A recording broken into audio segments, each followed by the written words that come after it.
Today, we're going to talk about discipleship danger zones. So Mark has this awesome video on disciple making where the disciple maker has influence on the disciple, but the disciple maker's ultimate goal is to point the disciple to Jesus, so Jesus is the primary disciple maker in their life. And I want you to catch that video. I'll put a link in the video description below and also right here in the upper right hand corner. That's a great video. But what we're going to talk about is the danger zones in discipleship. One of the cool things about disciple making is as we're helping disciples grow closer to Jesus, we're actually growing closer to one another. That's part of the byproducts of being a disciple maker and being church together, being family. But I have a goal. My desire is to see the men and women that I'm discipling do better than I ever have, to be smarter, be wiser, to be more fruitful, and that their relationship with Jesus would outstrip mine by a long shot. Now, as we venture on this journey of disciple making, we want to do what Paul said in 1 Corinthians 11:1, follow me as I follow Christ. But the danger in that is we could actually get so enamored with our influence in other people's lives and so hyped up on our own discipleship that we could literally get in the way. And the disciple begins to look at us as though we were the Savior or Master. And that's a very dangerous place to be. So we need to stay out of the way. And one of the best ways to do that is by always exalting Jesus, always pointing disciples to Jesus. This is why I never call people my disciples.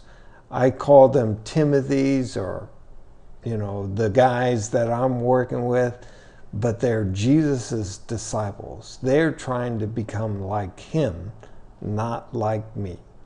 So let's talk about the next danger zone.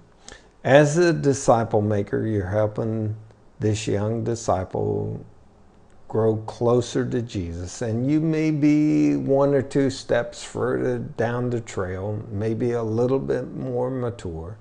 But as this disciple gains competence and confidence, they might get a little too big for their britches and think they know more than they do and think they're doing better than they are. And that's a really tricky point, because this is where the disciple could be full of pride and begins to kind of reflect that to the disciple maker as you're not the boss of me, or you don't know better than me. And really, that's a tough place in that relationship. So the disciple has to be aware of that teenage phase where pride enters in. On the other hand, the disciple maker can become despondent and begin to doubt themselves and their ability to make disciples, or they could get angry and sever the relationship. So we really need to be careful not to let pride creep into the relationship and keep those communication channels open, and gently but firmly inform, instruct, exhort, and even rebuke in order for the disciple to see the error of his ways. Another danger zone in discipleship is when the disciple actually does become a peer. At this point, the disciple maker could resent the fact that the disciple is really as knowledgeable as they are and doing just as well in their relationship with Christ. But that would be a big mistake, because remember, our ultimate goal is to help people be better than us. So it stands to reason that eventually they're going to become a peer. On the other hand, the disciple, once again, can be filled with pride and not really acknowledge the work that the disciple maker has done in their life, the investment that they have made, and they don't relate to them as a peer, but begin to feel superior and treat their disciple maker like an inferior. Once again, pride and resentment can destroy the relationship, and this is why we need good conflict resolution skills in order to maintain that relationship. So that brings us to the next phase and the next danger zone. So our objective is to help the disciple become better than us. But when that really happens, will the disciple again be overcome with pride and not acknowledge the work and investment that the disciple maker has made in their lives? Or will the disciple maker, instead of celebrating the fact that someone is excelling beyond their abilities, that they would resent that or become angry or depressed? This is one of the greatest moments in the disciple maker's life. Even Jesus looked forward to the day when his disciples would do greater works in John 14:12. So we really need to celebrate when this happens. But you know, we're not the only ones having an impact in this disciple's life. There are others in the church that are just as much a part of making them a disciple of Jesus as we are.